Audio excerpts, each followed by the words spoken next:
អ្នកមានដឹងទេហើយអ្វីមនុស្សខ្លះគាត់បានមានភាពរីកចម្រើនបានលឿនបំផុតមិនមែនមកពីមុខងារឬមួយក៏មកពីសំណាងនោះទេ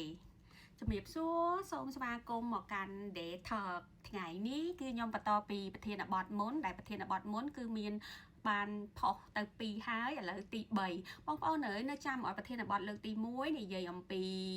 កម្លាំងចិត្តប្រធានបទលើកទី2គឺនិយាយអំពីការពន្យាពេលហើយលើកទី3នេះគឺនិយាយអំពីបរិយាកាសនៅជុំវិញខ្លួនយើងតែម្ដងគឺតាក់ទងជាមួយនឹងក្តីស្រមៃ2026ដូចគ្នាអញ្ចឹងទាំង3ចំណុចនេះបងប្អូនត្រូវអនុវត្តដើម្បីឲ្យក្តីស្រមៃបានខ្លាចជាការពិតហើយខ្ញុំមានដល់5ចំណុចអញ្ចឹងនៅ2ទៀតខ្ញុំនឹងអាប់ឡូតបន្តទៀតអញ្ចឹងប្រធានបទថ្ងៃនេះខ្ញុំលើកអំពីបរិយាកាសត្រឹមត្រូវបរិយាកាសមិនមែនត្រឹមតែការរស់នៅជុំវិញខ្លួនយើងទេគឺជាមនុស្សដែលរស់នៅជុំវិញខ្លួនយើងផងដែរមនុស្សដែលរស់នៅជុំវិញខ្លួនយើងដែលមានសម្លេងដែលធ្វើឲ្យយើងស្ដាប់ឮការនិយាយដែលយើងឮអតិពលដែលជះមកលើយើងដែលកាយវិការដែលពួកគាត់នៅជុំវិញខ្លួនយើងជះមកលើយើងនេះហើយដែលគេហៅថាអ្នកនៅជុំវិញខ្លួនហើយបើបងប្អូននៅជុំវិញខ្លួនជាមួយនឹងមនុស្សដែលមានបរិយាកាសដែលជួយចិត្តត្អូញត្អែគិតអវិជ្ជមានជួយចិត្តជន់ផលិតគ្នាជាពិសេសគឺមិនចង់ឲ្យយើងល្អស្ទាល់តែសោះនេះហើយជាបរិយាកាសដែលកខ្វក់ខ្លាំងបំផុតបើបងប្អូនបានជួបនៅបរិយាកាសនេះហើយបងប្អូនត្រូវតែព្យាយាមដកខ្លួនចេញពីបរិយាកាសនេះឲ្យបានឆាប់រហ័សព្រោះបើបងប្អូននៅជាមួយបរិយាកាសបែបនេះគឺបងប្អូនមិនអាចសាងក្តីស្រមៃផងបងប្អូនទៅមុខបានទេក្តីស្រមៃរបស់បងប្អូន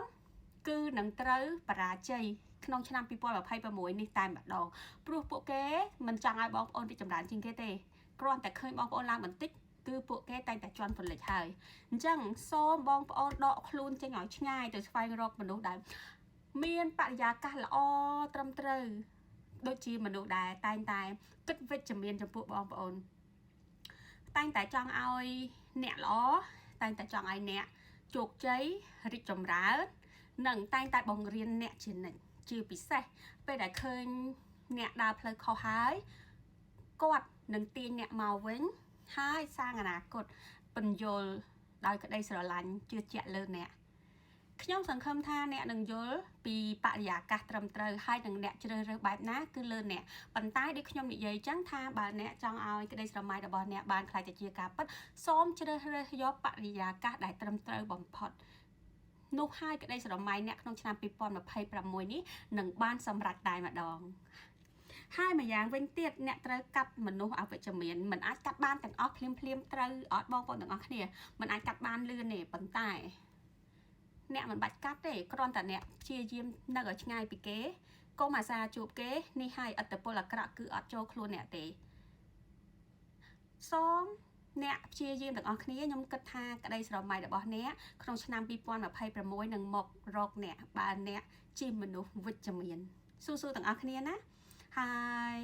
នៅមានវីដេអូបន្តតទៀតបងប្អូនដែលក៏ចូលចិត្តជួយ Subscribe ហើយចុច Like ផងអរគុណជម្រាបលា